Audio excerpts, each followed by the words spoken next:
नमस्कार, मी शुभम. तुम्ही बघता LS मराठी आणि मी जिथं उभा आहे ती सर्वात महत्त्वाची लोटे MIDC आणि लोटे MIDCचा CDP प्लॅनच्या बाहेर मी उभा आहे. खरं तर गेल्या काही दिवसांपासून या CDP संदर्भामध्ये अनेक राजकीय नेते असतील, ग्रामस्थ असतील, यांनी आक्रमक पवित्रा घेतला होता. त्यातले त्या भाजपचे जे विधान परिषद सदस्य आहेत प्रमोद जठार यांनी इथं येऊन पाहणी केली होती आणि अतिशय भयानक वास्तव लोकांसमोर आणलं होतं. आणि त्याच विषयावरती आज राज्याचे उद्योग मंत्री उदय सामंत यांनी एक सर्वात मोठं स्टेटमेंट केलेलं आहे.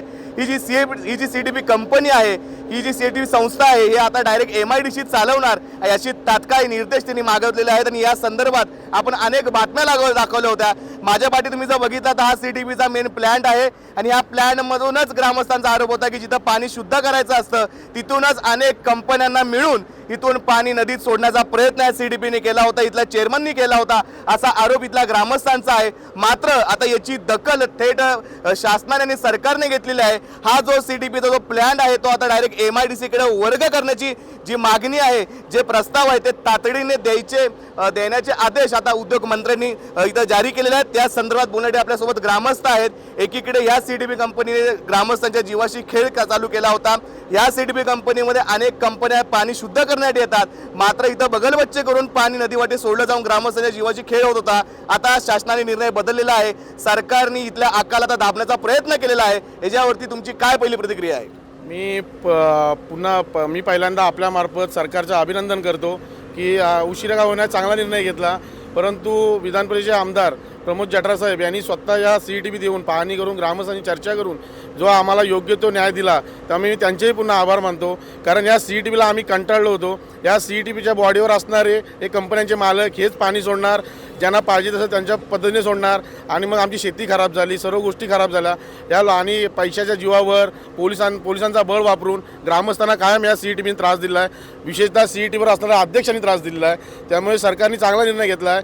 हा जो आका आहे आणि या आकाला दाबण्याचा जो प्रयत्न सरकारने केला आहे हा चांगला निर्णय घेतला. त्यामुळे सरकारचे मी अभिनंदन करतो. सर्वात महत्त्वाचा मुद्दा असा ठिकाणी येतो की आता सरकारने हा निर्णय जारी केलेला आहे, मात्र ह्या बॉडीवरती अनेक लोक आहेत. या लोकांविषयी ग्रामस्थांनी विविध तर्कवितर्क लावले होते, त्यांच्या चौकशीच्या मागणी केल्या होत्या. नेमकं ते प्रकरण काय आहे? तुम्ही साहेब, मी तुम्हाला एक विचारतो, तुम्ही एवढ्या बातम्या लावता, तुम्ही एकदा ह्या लोकांच्या चौकशा लावा.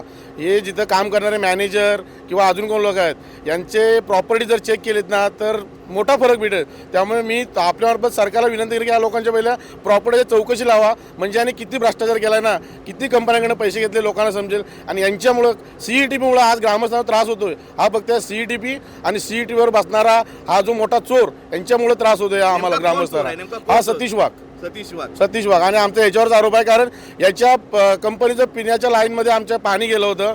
आता आजला 15 ते 20 दिवस झाले, काही कंपनीवर ॲक्शन नाही, काय नाही. हाच या CDPच्या बॉडीवर सुप्रिया केमिकल कंपनीचं आमच्या पिण्याच्या लाईनमध्ये गेले, पण अजून त्या कंपनी कोणतीही कारवाई नाही. फक्त काय एखादी नोटीस MPC काढला तर काढला, नाही तर कंपनी राजोषपणे कंपनीही चालू आहे. त्यामुळे हा सतीश वाघ हा बॉडीवर बसल्यामुळे या आम्हाला सर्व त्रास होते.